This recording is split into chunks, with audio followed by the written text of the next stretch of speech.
When I asked to stay with my son, he looked at me coldly and said, "Dad, you're not moving in with us." I nodded quietly, walked to the corner of the room, and unlocked the safe. When he saw what I took out, his hands started to shake. If you want to know the truth of what happened next, subscribe to the channel and tell me in the comments where you're watching from. My name is Richard Hale. I'm 68 years old, retired now after spending most of my life working in a factory. My wife passed away almost 10 years ago, and since then the house has been too quiet, too empty. I still keep her photographs on the walls, and I still talk to her at night when the silence feels heavier than I can bear. I have 2 children. My son Michael is 36. He has a good job, a comfortable home, and a family of his own. He worked hard for it, but what he doesn't say out loud is that I worked even harder to give him the start he needed. I spent long nights in that factory, missed meals, and saved every extra penny so he could go to college and chase the life I never had. Then there is my daughter, Anna. She's 33, kind-hearted, and always looking after me. She visits every week, bringing groceries or just sitting with me for tea. She reminds me of her mother in the way she notices small things, like when I'm tired or hiding my pain. She doesn't have the same kind of wealth Michael does, but her love has been constant, steady, and real. Lately, my health has been slipping. Climbing stairs feels harder, cooking meals feels heavier, and some nights the loneliness nearly breaks me. I thought maybe I could ask Michael if I could stay with him for a while. Not forever, just long enough to feel close to family again. I didn't want to burden Anna because she already gives me so much of her time and care. So, one evening, I sat across from Michael in his living room. Anna was there too, quiet, her eyes flicking between us. I gathered the courage and said, "Son, I was hoping I could stay with you for a little while." My voice shook, but I meant every word. Michael didn't even pause. He just said it straight. "Dad, you're not moving in with us. We have our own lives." His tone was sharp, and it cut deeper than any blade ever could. I felt Anna's eyes on me, full of worry and guilt, but she said nothing. The room grew heavy, and I realized that after everything I had given, I was now being treated like an unwanted guest. That was the moment I stood up, walked to the corner, unlocked the safe, and that was when everything began to change. The sound of Michael's words hung in the air like a weight pressing down on my chest. "Dad, you're not moving in with us."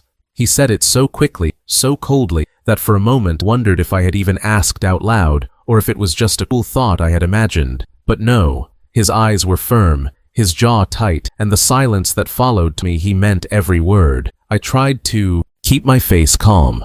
I nodded as if his words didn't cut me to pieces, but inside, I was burning. Years of sacrifice flashed before me. I remembered standing on assembly lines with aching legs just so he could go to college. I remembered selling my car so he could have the tuition money when his scholarship didn't cover it all. I remembered missing Christmas dinners because I had taken extra shifts, thinking my absence would one day be worth it when he built the life he wanted. And now, when I asked for something so small, a place in his home, a corner to rest in my old age, he shut the door in my face. Anna shifted uncomfortably in her seat, her hands twisted together in her lap, and her eyes avoided mine. She looked at the floor, then at Michael, then back down again. I knew she was caught between us, wanting to defend me, but terrified of making her brother angrier. "Dad," she said softly, almost apologetically, "maybe we can figure something else out." Her words stung even more because I could hear the guilt in her voice.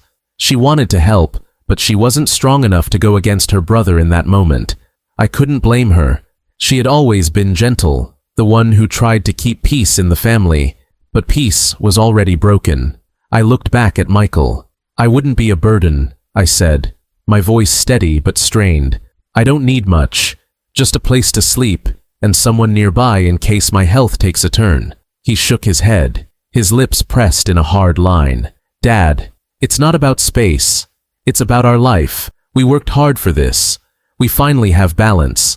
The kids have their routines. Bringing you in would change everything." "Change everything?" I repeated quietly. "I raised you. Wasn't my life changed every single day so you could have what you needed?" Michael's jaw tightened. "That was your choice. he snapped. Anna gasped softly, her hand flying to her mouth. My chest felt like it had been split in two. My choice? Of course, it was my choice. I was his father. It was never a question of whether I should give, only how much I could endure to make sure he had a better chance than I ever did. And now, standing on the other side of those years, I was nothing more than an inconvenience to him. The air in the room grew tense, almost suffocating. Anna finally spoke again, her voice trembling. Michael, don't talk to him like that. You don't know everything he's done for us. Michael turned on her sharply. You don't understand what it's like trying to keep a family running. You don't have kids. You don't know the stress. Anna's face flushed, tears forming in her eyes. She looked down again, silent. I felt a wave of anger rise, not at her, but at the way he used her gentleness as a shield for his cruelty. I leaned forward, my voice lower now, but every word carried years of weight. I don't ask for much, Michael. I never have. But when your mother died, I promised her I'd keep this family together. I gave everything to keep that promise. And you stand here telling me I have no place in your life. For the first time, I saw a flicker of unease in his eyes, but he masked it quickly, crossing his arms. Dad, I've made my decision. You'll be fine where you are. Anna whispered, her voice breaking. He won't be fine. Her words pierced me, because they were the truth. I wasn't fine. I was tired, weak, and alone. And hearing my son dismiss me like a stranger tore something inside me I wasn't sure could be repaired. The silence stretched. Michael wouldn't meet my eyes. Anna sat with her head bowed, caught in the middle, tears slipping down her cheeks. My heart pounded in my chest, not just from anger, but from the weight of a decision forming inside me. That was the moment I realized words wouldn't be enough anymore. He had chosen not to listen. He had chosen to shut me out. If I wanted him to understand, I would have to show him. And that was when I turned, walked to the corner of the room, and unlocked the safe. The room was heavy with silence as I walked across it, each step slow and deliberate. My knees ached, my breath came unevenly, but I kept moving. In the corner sat the safe I had kept for decades. Dust had gathered on its edges, and only I knew what was inside. I could feel both of their eyes on me, Michael's full of confusion and impatience, Anna's wide with worry. When I bent down and spun the dial, the clicking sound cut through the silence like thunder. My hands shook slightly, not from weakness, but from the weight of what I was about to do. For years, I had kept that safe locked tight, not because of the things it held, but because of the truths buried within it. Truths I thought I would carry to my grave. But now, after Michael's rejection, after his cold words, I knew I couldn't stay quiet any longer. Michael's voice broke the silence. Dad, what are you doing? His tone was sharp, defensive. I didn't look at him. Something I should have done a long time ago. Anna shifted in her chair, her voice soft but trembling. Dad, please, just talk to us. I shook my head as the lock clicked open. Talking hasn't worked. Maybe now you'll see. I pulled the heavy door open, and the hinges creaked from years of use. Inside lay a stack of envelopes, old photographs, a wooden box, and a folder of documents. I lifted them out slowly, one by one, setting them on the table with deliberate care. Michael frowned, his arms crossed. What is all this supposed to mean? You think throwing old papers at me will change anything? I turned to face him, my voice steady, though my heart pounded. These are not just papers. This is the story of your life, Michael. Our life, and the choices I made so you could stand where you are today. I held up the first envelope, thick with receipts and pay stubs from decades ago. These are the shifts I worked, the extra hours, the overtime. Every number here is a night I missed at home, a meal I skipped, a holiday I spent alone on the factory floor. Do you think your education paid for itself? His face shifted slightly, but he stayed silent. I reached for a photograph, one of his graduation day. In it, he stood tall in his cap and gown, smiling proudly. I was in the background, tired, my hands still stained from the factory grease. This picture is my reminder. I gave everything so you could reach that moment. And tonight, you look me in the eye and tell me I'm not welcome." Anna covered her mouth, tears slipping down her cheeks. "Dad," she whispered. I set the photo down and picked up the folder. Inside were medical bills, thick stacks of them, each with my wife's name printed across the top. "When your mother was sick, I shielded you both from the truth. I told you not to worry about money. What you didn't know is that I sold the land I inherited from my father, drained every bit of savings, and even borrowed quietly just to pay these bills. I never wanted you to carry that weight." Michael's arms loosened at his sides. His eyes darted between the papers and my face. "Why are you showing me this now?" he asked, his voice lower. "Because," I said firmly, "you think I am a burden, but everything you have is built on the burdens I carried." The words hung in the air. I felt my chest tighten, but I pressed on. I reached for the wooden box, small and worn from years of handling. When I placed it on the table, Anna gasped. "Dad," she said softly, "I remember that box. You never let us open it." I nodded, because it held what I valued most. Not money, not gold, but promises. Promises I made to your mother, to both of you, that I would never let this family fall apart. And tonight, when Michael turned me away, I realized keeping it hidden any longer would mean breaking that promise. I lifted the lid slowly. Inside were 2 items, the deed to my house and a bundle of savings bonds. I turned to Anna first. "This was meant for you, because you stayed, because you cared, not because I love you more, but because you showed me love when I needed it most." Her eyes filled with tears, her hands shaking as she covered her mouth. Michael stared at the documents, his face pale. You were going to give it all to her?" His voice cracked, a mix of shock and anger. I looked at him, steady and unflinching. "I was going to give it to the child who remembered I was still her father. You had every chance to be that child. Tonight, you showed me your choice." The room fell silent, the air so thick it was hard to breathe. I had made my decision. I would not beg for love, and I would not apologize for the truth. For the first time in years, I felt in control, not as a weak old man, but as a father who still had the power to decide what his sacrifices meant. The silence after I placed the documents on. The table was heavier than any words could have been. Anna's hand covered her mouth, her eyes fixed on the old wooden box as if it held both the past and the future. Michael stood stiff, his face pale, his hands curling into fists at his sides.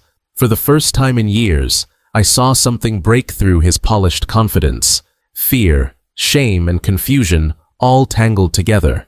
I leaned forward, my voice steady but sharp. "Do you know why my hands still ache every morning? Because I worked them raw so you could build the life you have now. Do you know why I never remarried after your mother died? Because I promised her I would keep this family whole, no matter the cost. And now, when I ask for something so small, a roof, a bed, you tell me I am not welcome." Michael's lips parted as if he wanted to argue, but no words came. His hands trembled as his eyes moved over the bills, the photographs, the deeds. He had never seen this side of me before. He had always believed I was just a tired old man who lived in the past. Now he saw proof that I had carried more than he ever imagined. Anna's voice broke the silence. "Michael," she said softly, tears running down her cheeks, "you can't deny this. Look at what he's showing us. He gave up everything for us."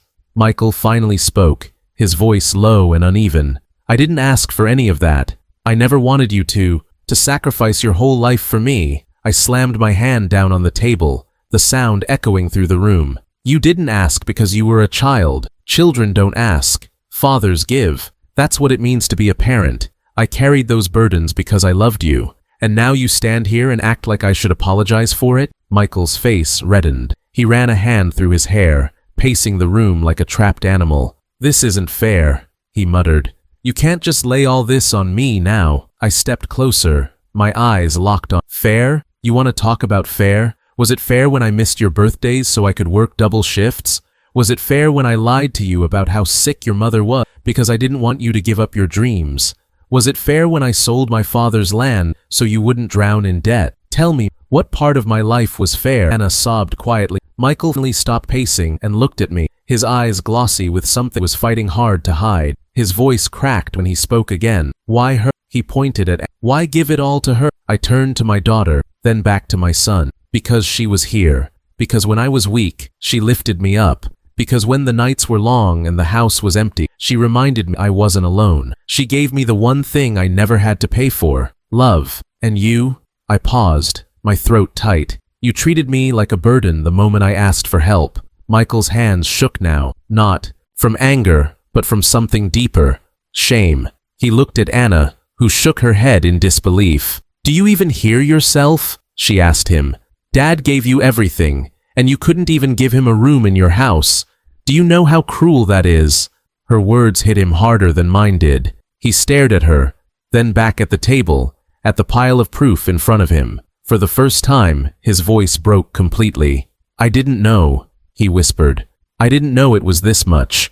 I softened, just slightly, though my chest still burned. You didn't know because you didn't want to know. You were too busy living the life I built for you. But Anna knew. She saw me. She listened. And that is why she will inherit what I have left. The words dropped like stones, final and unmovable. Anna gasped, shaking her head. Dad, no.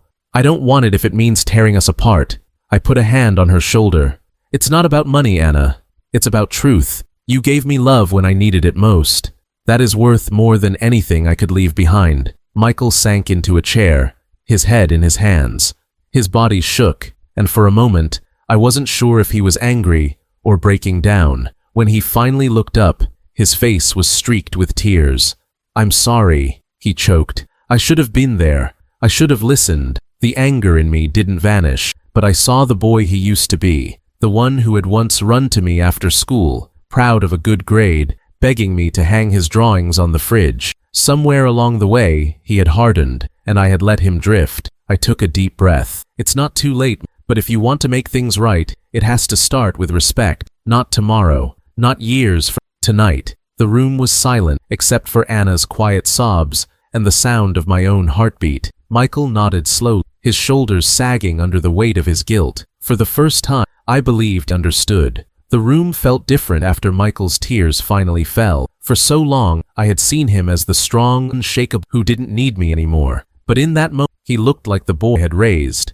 The boy who once needed my hand to cross the street, my shoulder to lean on when life scared him. Anna sat close, still wiping her face, her eyes red but shining with quiet strength. I leaned back in the chair, suddenly feeling the weight of the years pressing against me. My body was tired, but my heart felt strangely lighter. For decades, I had carried my sacrifices in silence, believing that love alone my children understand. But love, I realized, sometimes needed to be shown, not just spoken. Tonight, I had opened the safe not only to reveal papers and documents, but to reveal the truth of my life, the truth of everything endured for them. Michael sat hunched over, his hands clasped. His voice was quiet, shaky, but sincere. Dad, I was wrong. I didn't want to see how much you gave up.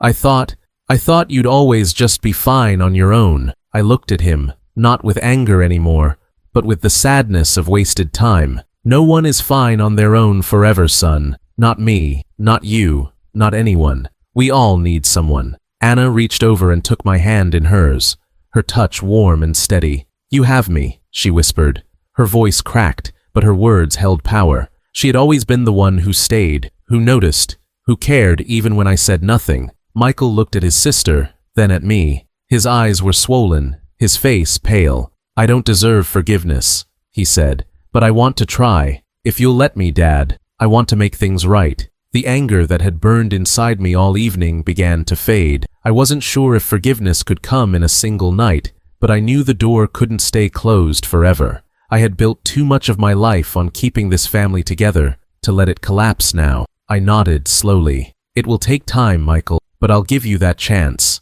What matters is that you finally see me, not as a burden, not as a shadow in your life, but as your father. For the first time that night, Michael reached out and placed his hand over mine. His grip was firm, his voice low but steady. I see you now, Dad, and I won't make the mistake of turning away again. The air in the room softened. The tension that had nearly broken us apart shifted into something fragile, but hopeful. Anna smiled through her tears, resting her other hand on Michael's shoulder. For a brief moment, I felt my family again, not perfect, not healed, but beginning to rebuild. When I looked down at the documents and photographs scattered on the table, I realized they no longer carried the same weight. For years, they had been reminders of sacrifice and silence. Tonight, they had become tools of truth, a bridge between the father I had been and the children I had raised.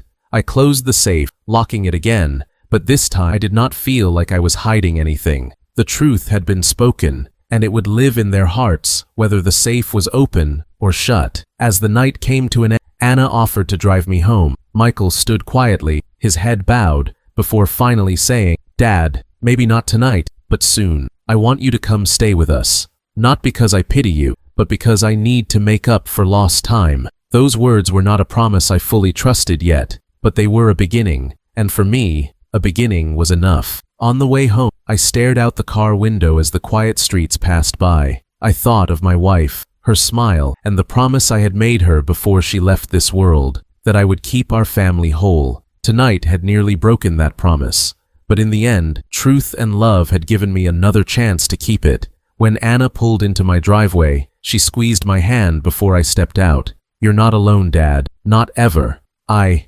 believed her. And for the first time in years, I didn't feel like I was walking into an empty house. I felt like I was walking into a future where love, though tested, still had the strength to endure. Family is not about convenience. It is not about comfort. It is about sacrifice, loyalty, and the courage to listen when the people you love cry out for help. Tonight, my son finally listened, and my daughter proved what I had always known. Love that is steady and true will outlast every storm.